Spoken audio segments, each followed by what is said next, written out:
हरे Krishna, good evening everyone. हरे कृष्ण प्रभु जी। हरे कृष्णा। क्या बाकी लोग ज्वाइन किए कि नहीं किए? सिर्फ एक नहीं हरे कृष्णा बोला। फिर से बोल रहा हरे कृष्ण प्रभु। हरे कृष्णा। हूँ। या थैंक यू सो मच। जितने ज़्यादा लोग हरे कृष्णा बोलेंगे उतना ज़्यादा पॉजिटिव स्टार्ट होगा हमारे सेशन का। तो वापस से मैं बोलता हूँ, Hare Krishna, good evening everyone. Hare Krishna Hare प्रभु कृष्ण जी। प्रभु जी। Hare Krishna. Thank you so much. तो आज हम भगवत गीता के पहले अध्याय के 40वें श्लोक को समझने का प्रयास करेंगे साथ में मिलके। अधर्माभिभवात् कृष्ण अधर्माभिभवात् कृष्ण। कृष्णा। श्लोक का रिसाइटेशन सबको करना है, ठीक है? ट्रांसलेशन एक व्यक्ति करेगा। यस, वापस से सभी बोलिए, अधर्माभिभवात् Krishna अधर्माभिभवात् अधर्माभिभवात् Krishna. Krishna. प्रदुष्यन्ति कुलस्त्रियः प्रदुष्यन्ते प्रदुष्यन्ते कुलस्त्रियः। कुलस्त्रियः।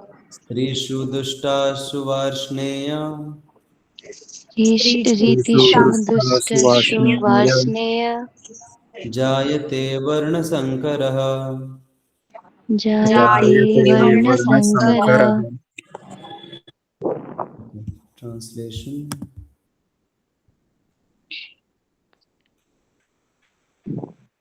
Hare Krishna. Translation. When irreligion is prominent in the family, O Krishna, the women of the family become polluted, and from the degradation of womanhood, O descendant of Varshni, comes unwanted progeny. Hare Krishna. Hare Krishna. Thank you माता जी। तो यहाँ पे अर्जुन जो हैं वो अलग अलग कारण बता रहे हैं, अलग अलग रीजनिंग दे रहे हैं कि युद्ध क्यों नहीं करना चाहिए, युद्ध करेंगे तो क्या क्या प्रॉब्लम्स होंगी। और उनमें से एक बहुत बड़ा प्रॉब्लम यहाँ पे वो बता रहे हैं कि जब युद्ध होगा तो बहुत सारे जो क्षत्रिय हैं उनका वध होगा, तो उनकी जो पत्नियां हैं उनका क्या होगा? क्योंकि उनके पति का वध होगा मास स्केल में, लार्ज स्केल में, तो वो पत्नियां तो विधवा हो जाएंगी। और फिर विधवा हो जाएंगी तो फिर उनकी जो लाइफ की जो नीड्स हैं वो कैसे फुलफिल होंगी। और फिर ऐसा भी चांसेस है कि फिर अवैध संबंध बढ़े लोगों के बीच में। और फिर जब अवैध संबंध बढ़ेगा तो फिर उससे जो वंश आगे बढ़ेंगे, उससे जो बच्चे उत्पन्न होंगे और फिर उनकी जो सोसाइटी बनेगी वो भी प्रदूषित रहेगी। ऐसा अर्जुन बोल रहे हैं कि आगे जाके फिर पूरा का पूरा जो सोसाइटी है वो पूरा का पूरा सोसाइटी एक डिग्रेडेड सोसाइटी हो जाएगा, क्योंकि वो एक क्या बोलते हैं, अवैध संबंध के कारण आया है वो सोसाइटी। तो इसको टेक्निकल संस्कृत भाषा में ऐसे जो सोसाइटी रहती है उसको बोला जाता है वर्ण संकर। तो आप लोग ये वर्ड याद रख सकते हैं, वर्ण संकर। एक रहता है वर्ण आश्रम। वर्ण आश्रम मतलब प्रॉपर सब कुछ सिस्टमेटिकली सब अपने अपने कर्तव्यों का, धर्मों का पालन कर रहे हैं। और दूसरा रहता है वर्ण संकर। वर्ण संकर मतलब जो लोग रहते हैं वो इररिस्पॉन्सिबल रहते हैं, उनके अंदर सद्गुण नहीं रहते और उनको अपना कर्तव्य पता नहीं रहता, कर्तव्य पता भी है तो पालन नहीं करते। तो ऐसी जो पॉपुलेशन रहती है, ऐसी जो जनसंख्या होती है उसको बोला जाता है वर्ण संकर। तो यहाँ पे यही सवाल अर्जुन उठा रहे हैं। तो इस श्लोक से हमें एक बहुत ही महत्वपूर्ण बात पता चलती है कि जो समाज में स्त्रियां हैं उनका कितना महत्वपूर्ण रोल है समाज में। How much important is the role of women in society.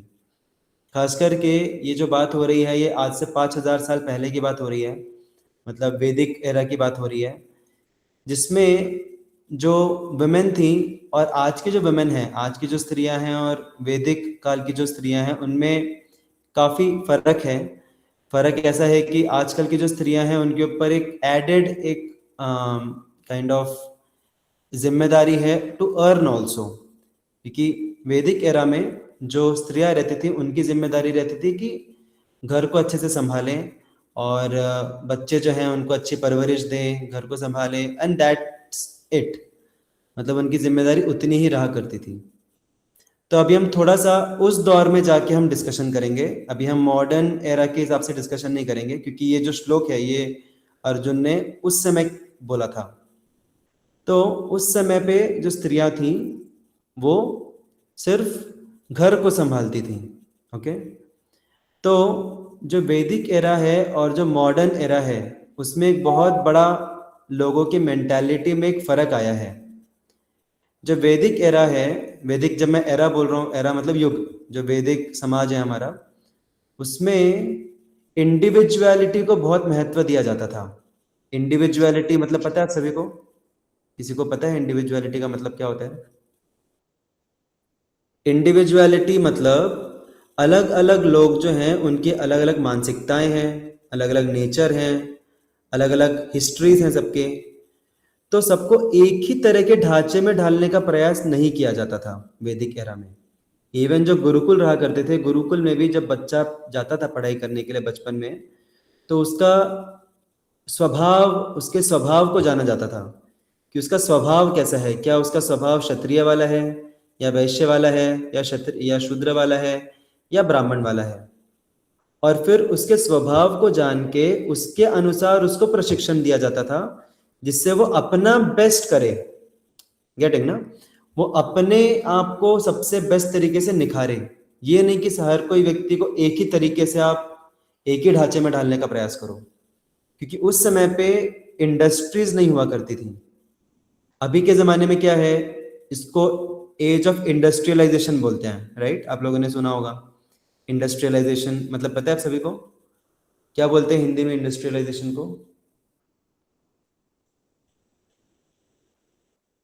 हरे कृष्णा। मेरी आवाज आ रही है ना कि नहीं? सब चुप्पी साध के बैठे हैं, मुझे डाउट हो रहा है खुद के ऊपर, आवाज आ रही है कि नहीं। नहीं पता तो थम्स डाउन देने का, पता है तो बोलने का। We want a lively discussion. नहीं पता ना? Simple, good. तो इंडस्ट्रियलाइजेशन को हिंदी में बोला जाता है औद्योगिकीकरण, मतलब इंडस्ट्रीज के ऊपर डिपेंड होना। तो इंडस्ट्रीज में कैसा होता है, इंडस्ट्रीज में रॉ मटेरियल जाता है एक तरफ से, और दूसरी तरफ से सारे जो वस्तुएं हैं, सारे जो प्रोडक्ट्स हैं, सब एक जैसे दिखते हैं, राइट? आप लोगों ने देखा होगा, मूवीज वगैरह में एटलीस्ट देखा होगा, राइट? असेंबली लाइन रहती है उसमें, सारी जितनी भी बॉटल है माजा की, जितनी भी बॉटल रहेंगी सब एक जैसी रहेंगी। आधे लीटर की माजा की बॉटल सारी एक जैसी रहती हैं? अलग अलग रहती हैं क्या? नहीं। तो सबको एक जैसा करना, तो ये इंडस्ट्रियल रिवॉल्यूशन के बाद से ये एक प्रकार की ये आई है, मतलब हर चीज एक जैसे होनी चाहिए। तो यही जो औद्योगिकीकरण के जो मानसिकता है, ये हमारे दिमाग में भी बैठी हुई है, हमारे मस्तिष्क में बैठी हुई है कि सबको एक जैसा होना चाहिए।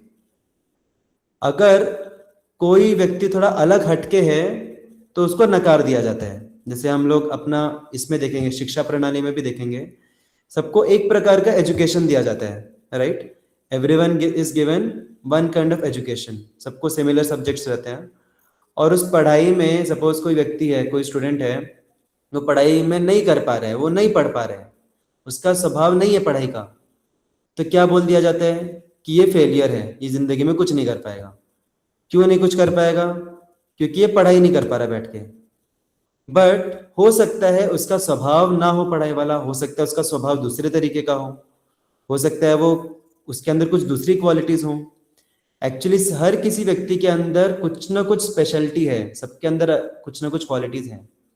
बट प्रॉब्लम क्या होता है, मॉडर्न एरा में, आज के समाज में सबको एक ही दृष्टि से देखा जाता है कि अगर तुम डॉक्टर बन रहे हो या इंजीनियर बन रहे हो तभी तुम कुछ कर रहे हो जीवन में। अगर तुम वो नहीं कर पा रहे, इंजीनियरिंग डॉक्टरिंग नहीं कर पा रहे, तो मतलब किसी काम के नहीं तुम, राइट? होता है ऐसा हमारे समाज में आज के।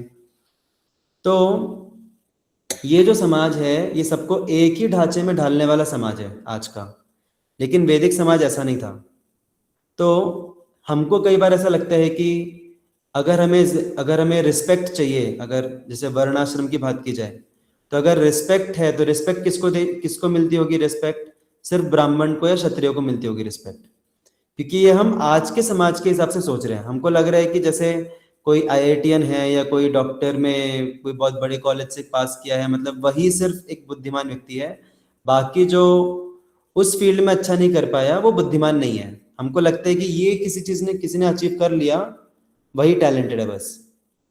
तो उसी प्रकार से हमको वैदिक एरा को जब भी हम अपने दिमाग से सोचते हैं तो हमको लगता है कि शायद उस जमाने में भी सिर्फ क्षत्रिय और ब्राह्मणों को ही इज्जत दी जाती होगी, लेकिन ऐसा नहीं है। वैदिक समाज में जो प्रॉपर वैदिक समाज है उसमें शूद्र को भी उतनी ही इज्जत दी जाती थी जितनी कि ब्राह्मण को दी जाती थी और क्षत्रिय को दी जाती थी। लेकिन इज्जत देने के तरीके अलग अलग थे, राइट। उनको उनके जो कार्य हैं, वो जो कार्य करते हैं उसके लिए उनको रिस्पेक्ट किया जाता था। ये नहीं कि सबको एक जैसा बनना है। तो ये सब मैं क्यों डिस्कस कर रहा हूं, क्योंकि यही मानसिकता इवन पुरुष और स्त्री में भी थी उस समय पे, वैदिक एरा में। तो जैसे स्त्रियां रहती हैं, तो स्त्रियों का समाज में क्या योगदान रहता है, कोई बता सकता है? स्त्रियों का समाज में क्या योगदान रहता है specially apart from doing job?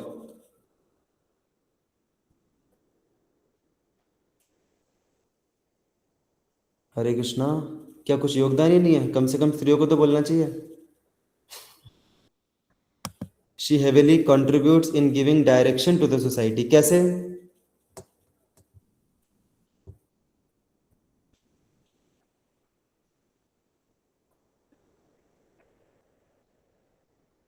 Hare Krishna, मुझे लग रहा था बहुत सारे पॉइंट्स आएंगे। या by developing new generation, right. अभी स्त्रियों की वजह से हम सब लोग हैं यहाँ पे, राइट, क्योंकि हम लोग सभी लोग, हम सब माँ के गर्भ से ही जन्मे हैं, राइट। और बहुत ज़्यादा मैटर करता है जब बच्चा माँ के गर्भ में रहता है तो क्या क्या संस्कार पड़ते हैं, माँ की मानसिकता, माँ का खाना पीना, माँ क्या देखती है, क्या सुनती है, क्या करती है, इन सब का बहुत ज़्यादा प्रभाव पड़ता है बच्चे पे जो उनके गर्भ में है। तो राइट फ्रॉम द वोम्ब जो माँ रहती है वो कंट्रीब्यूट करती है उसके कैरेक्टर को ढालने में। उसके अलावा जब बच्चा पैदा हो जाता है, घर में अलग अलग चीज़ें सीखता है, तो मैक्सिमम टाइम बच्चे के साथ कौन रहता है? मैक्सिमम टाइम बच्चे के साथ कौन बिताता है? माँ बिताती है, क्योंकि माँ घर का ख्याल रखती है, right. Mother is the home maker. तो बच्चे का परवरिश में भी जो माँ रहती है उसका बहुत बड़ा योगदान रहता है, और वही बच्चा फिर बड़ा होके फिर आगे जाके समाज में योगदान करता है। तो इस तरीके से अगर हम देखेंगे तो जो माँ रहती है उसकी वजह से ही अभी जैसे एक एक व्यक्ति जुड़ जुड़ के ही, एक एक व्यक्ति मिल मिल के ही पूरा समाज बन रहा है, राइट।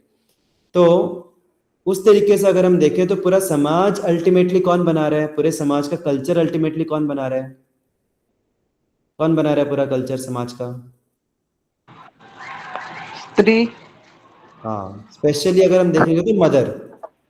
तो जो, हाँ, मदर जो है, mother is making the whole समाज, क्योंकि बच्चों से ही समाज बनता है बड़े बड़े होके, और बच्चों को संस्कार मिलते हैं खास करके माँ की तरफ से। तो ऐसा बोला जाता है कि हमारे समाज में और हमारे जीवन में दो चीज़ें बहुत इंपॉर्टेंट है। एक है हमारा लाइफ और दूसरा है हमारा लिविंग। लिविंग एंड लाइफ, कोई बता सकता है लिविंग और लाइफ में क्या फ़र्क होता है? What do you mean by living and what do you mean by life? Okay, थोड़ा टफ क्वेश्चन है। लिविंग जनरली जो शब्द है ये यूज़ किया जाता है अर्निंग के लिए, right, that I am earning my living. तो लिविंग वर्ड अर्निंग के लिए यूज़ किया जाता है, जिससे हमारी ज़रूरतें हमें मिल पाए। और लाइफ मतलब जिसको हम जीते हैं। तो हम लोग जो स्कूल कॉलेज में जो टेक्नोलॉजी पढ़ते हैं अलग अलग, ये टेक्नोलॉजी हमें क्या प्रदान करती है? लाइफ प्रदान करती है या लिविंग प्रदान करती है? लिविंग प्रदान करती है, राइट। हमारी अर्निंग को प्रोवाइड करती है टेक्नोलॉजी। लेकिन अच्छा लाइफ जीने के लिए हमें क्या क्या लगता है? What do we need for a good life?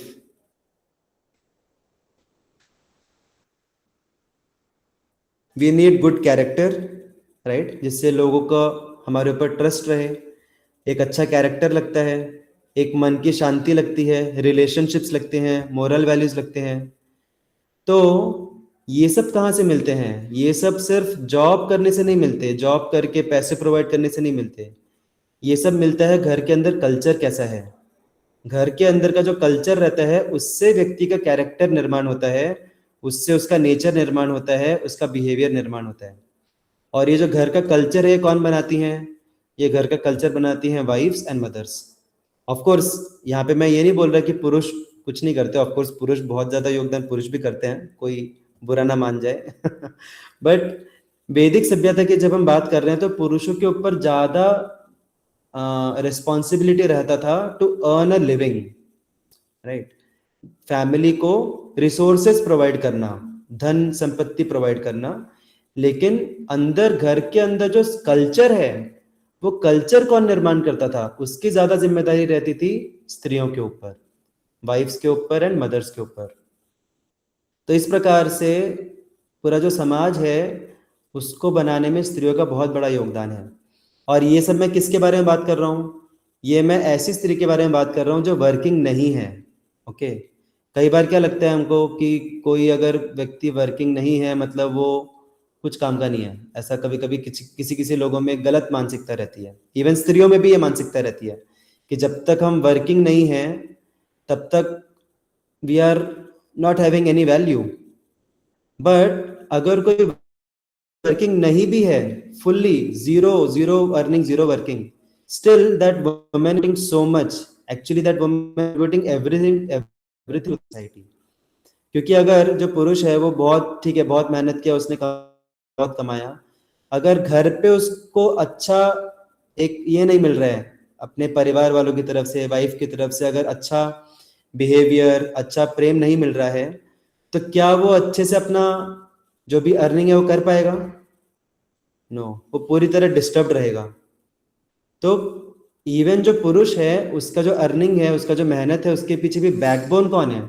Backbone है उसके घर में जो स्त्री है। तो इस प्रकार से चाहे वर्किंग हो या ना हो, इवन नॉट वर्किंग ऑल्सो, जो स्त्री है उसकी वजह से ही पूरा घर चल रहा है। कितने सारे कार्य रहते हैं घर में, कुकिंग करना, घर को संभाल के रखना, बच्चों को अच्छा कल्चर देना, टीचिंग करना, पति के लिए सब कुछ अच्छा मेंटेन करके रखना, साथ में पति को भी खुश करना, राइट। तो even like I have seen so many examples of women जिन्होंने अपना पूरा अस्तित्व को ही सैक्रिफाइस कर दिया है to just take care of the family. और फिर ऐसा इतना सैक्रिफाइस करने के बाद फिर क्या सुनने को मिलता है कि अरे क्या है, ये तो घर में ही रहती है and all that. So it's a very pathetic mentality अगर कोई ऐसा मेंटालिटी रखता है तो point is, I will just conclude with few points. Main point is कि स्त्रियों को रिस्पेक्ट प्राप्त करने के लिए जरूरी नहीं है पुरुषों की बराबरी करना। They themselves are respectable. जो कार्य वो एज ए स्त्री कर रही हैं, that itself is highly respectable thing for them. अगर कोई स्त्री सिर्फ घर को अच्छे से मेंटेन कर रही है ना, that itself is glorious thing. ऐसा नहीं है कि अगर मुझे रिस्पेक्ट चाहिए तो मुझे पुरुषों के साथ बराबरी करनी है। वाई टू डू बराबरी? यही तो प्रॉब्लम है आज के जमाने का, यही प्रॉब्लम है। लोगों को लगता है कि सब एक जैसे होने चाहिए तभी अच्छे रहेंगे। नहीं, people are best in their own ways, right. जो पुरुष हैं वो भी बेस्ट हैं अपने तरीके से, वो अपने स्वभाव के हिसाब से कार्य कर रहे हैं, वो अपने स्वभाव के हिसाब से सोसाइटी में कंट्रीब्यूट कर रहे हैं। और जो वुमेन है they are best in their own ways. Compete करना ही क्यों है? जरूरत ही नहीं ना कंपीट करने की। आप अलग हो, एवरीवन इज इंडिविजुअल, और आप अलग हो, आप अपने हिसाब से कंट्रीब्यूट करो ना। जैसे हाथ की, जैसे बोले जाते हैं ना, हाथ की पांचों उंगलियां अलग अलग रहती हैं, लेकिन कभी भी पांचों उंगलियों को इंफीरियोरिटी नहीं होता, क्योंकि पांचों उंगलियां अपना बेस्ट कंट्रीब्यूट कर रही हैं। तो जब ये कंपटीशन नहीं रहता है, अनइक्वालिटी, मतलब अनइक्वालिटी तो रहेगी ही, क्योंकि फिजिकली डिफरेंट हैं। इवन ऐसा साइंटिस्ट लोग भी मानते हैं, मैं अपना कमेंट नहीं दे रहा हूँ, जो मैंने सुना है, जो मैंने अलग अलग जगह से देखा है कि men have more rational intelligence, women have more emotional intelligence.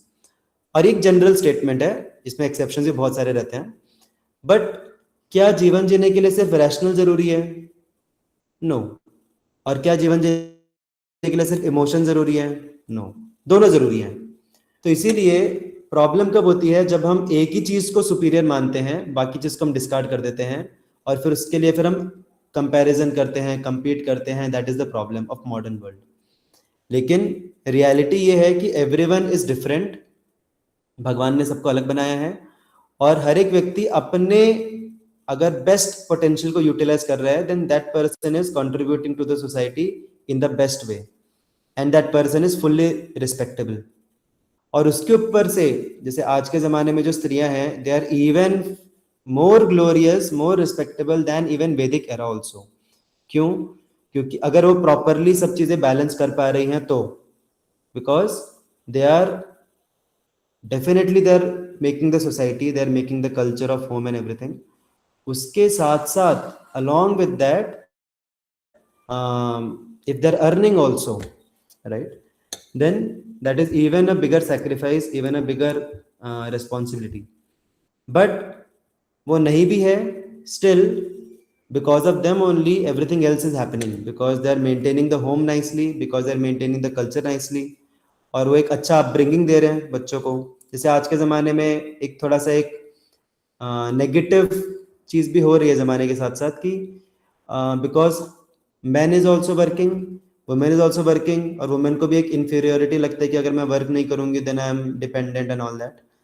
तो फिर उसकी वजह से क्या हो रहा है कि जो बच्चे रहते हैं, बच्चों को अच्छा अपब्रिंगिंग नहीं मिल पाता, राइट?